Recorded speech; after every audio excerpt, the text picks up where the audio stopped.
તો ગાંધીનગરમાં આજે મુખ્યમંત્રીના અધ્યક્ષસ્થાને કેબિનેટની બેઠક મળી છે। આ બેઠકમાં કૃષિ પાકોને પહોંચેલા નુકસાન અંગે ચર્ચા થઈ છે। રાજ્યમાં કમોસમી વરસાદે ખેડૂતોની હાલત કફોડી કરી તો ખેતરોમાં ઉભા પાકને મોટા પ્રમાણમાં નુકસાન પહોંચ્યું છે અને સૌથી વધુ મગફળી ડાંગરના પાકોને નુકસાન થયું છે, જેથી આ બેઠકમાં ચર્ચા કરવામાં આવી। રાજ્યભરમાંથી ધારાસભ્યએ સહાય માટે રજૂઆત કરી છે। મંત્રીઓ જિલ્લામાં જઈ નુકસાનીનો અંદાજ મેળવ્યો છે, ત્યારે બેઠકમાં સૌથી મહત્વની ચર્ચા પણ કરવામાં આવી છે અને ખેડૂતો સતત કહી રહ્યા છે કે વળતર ચૂકવણી કરવામાં આવે। આપ જુઓ કે પાકને મોટા પ્રમાણમાં નુકસાન પહોંચ્યું છે, ખાસ મગફળી અને ડાંગરના પાકને સીધું નુકસાન પહોંચ્યું છે।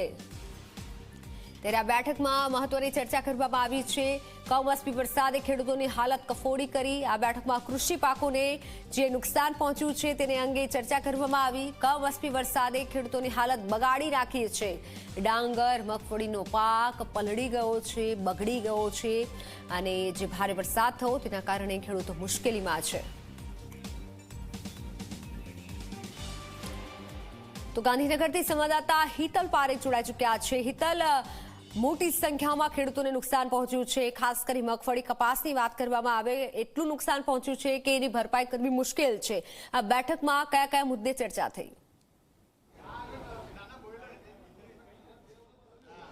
જી મિત્તલ, ચોક્કસ એવું કહી શકાય કે મુખ્યમંત્રી ભૂપેન્દ્ર પટેલના અધ્યક્ષ સ્થાને નવી જે ફેરબદલ પછીની આ બીજી કેબિનેટ છે અને ખાતા ફાળવણી પછીની આ પ્રથમ કેબિનેટ બેઠક મળી છે। સ્વાભાવિક છે કે જે પ્રકારે રાજ્યમાં કમોસમી વરસાદ પડ્યો અને ત્યાં તાત્કાલિક અસરથી મુખ્યમંત્રીએ 5 ઉચ્ચ જે મંત્રીઓ છે એ તમામને જે તે વિસ્તારમાં મોકલી આપ્યા હતા અને ખેડૂતોની જે પરિસ્થિતિ છે, વાસ્તવિક પરિસ્થિતિનો ત્યાગ મેળવવા માટે મોકલ્યા હતા। એ મંત્રીઓ આવી ચૂક્યા છે। તેઓ આજે કેબિનેટ બેઠકમાં પોતાનો રિપોર્ટ છે એ મુખ્યમંત્રીને સોંપશે।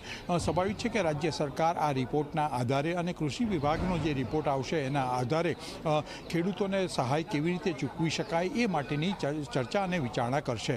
સૂત્રો તરફથી જે માહિતી મળી રહી છે, રાજ્ય સરકારે સૈદ્ધાંતિક રીતે સ્વીકાર કરી લીધો છે કે ખેડૂતોને જે નુકસાન થયું છે તેમાં તેમને રાહત આપવા માટે રાજ્ય સરકાર ચોક્કસ એક પેકેજ જાહેર કરશે।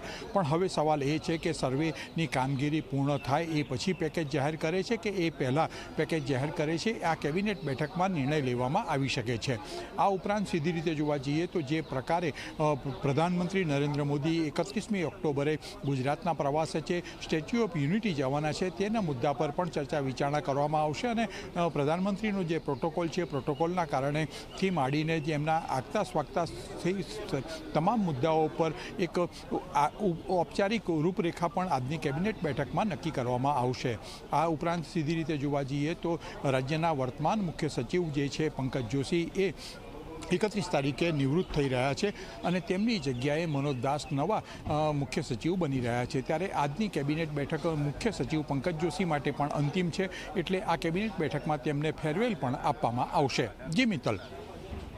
બિલકુલ હિતલ, સાથે સવાલ એ પણ થાય છે કે ધારાસભ્ય હાર્દિક પટેલે પણ પત્ર લખ્યો છે, બીજી તરફ પૂનમબેન માડમે પણ પત્ર લખ્યો છે, એટલે મંત્રીઓ દ્વારા, ખાસ કરી ધારાસભ્યો સાંસદો દ્વારા પત્ર લખવામાં આવ્યો છે, તો તેના દ્વારા શું કોઈ તેનો જવાબ મળ્યો છે કે ખરા પાક નુકસાનીનું વળતર કઈ રીતે ચૂકવવામાં આવશે? હાલ તો ખેડૂતો એ જ આશા રાખી રહ્યા છે।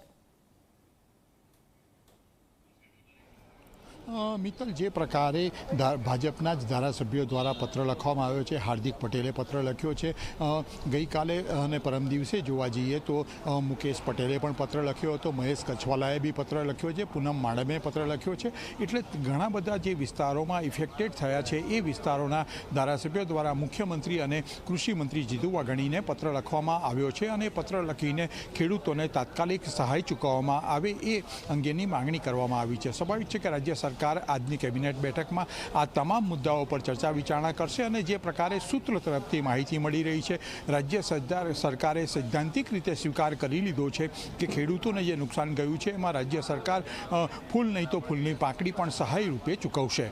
ચોક્કસ તેની સત્તાવાર જાહેરાત કરવામાં આવશે અને સરકાર કયા રીતે SDRFના નોર્મ્સ પ્રમાણે તો તેઓને સહાય ચૂકવવામાં આવશે જ, પણ આ ઉપરાંત જે ખેડૂતોને SDRFના નોર્મ્સ સિવાય પણ જે નુકસાન છે, ક્યાંક ને ક્યાંક ઓછું નુકસાન થયું હોય તો તેમને કેવી રીતે સહાય ચૂકવવી એ અંગે રાજ્ય સરકાર એક કમિટી બનાવીને તાત્કાલિક નિર્ણય લેશે તેવી એક શક્યતા પ્રબળ માનવામાં આવી રહી છે। જી બિલકુલ હિતલ, આભાર માહિતી